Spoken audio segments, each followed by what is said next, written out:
If Visualize LED is in one of your companies on your list, I would say move it up to the top and go ahead and pull the trigger and make it happen. I chose to go with Visualize LED because of my interaction with Joe.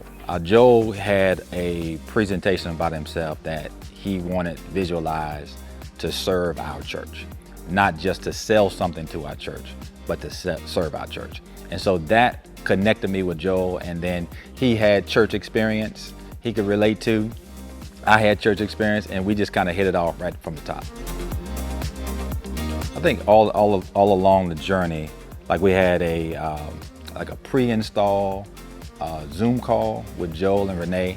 They kind of looked at some things, all the information we needed to have infrastructure in place when you got here was given to us in advance. When you guys came on scene, y'all were ready to go to work. There was a few things that we had to pivot on, but nobody ever complained. It's like, okay, let's find a solution. And we was able to find a solution based upon what was available in our area.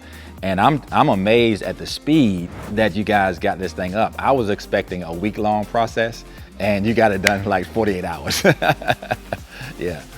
So an additional reason why I chose Visualize LED is because it was a turnkey package. It was a package that not only we got the equipment from Visualize, but the install team came with it. Some of the other companies that I work with, it was like they'll send me the equipment with a video and then phone support if necessary. And so with something like this and an investment that we're making in something like this, I wanted it to be done right. I didn't want to get it half done and then try to figure out what's going on. I wanted it to be turnkey, just like our expectation is, so I can flip a switch, turn the computer on, and it works.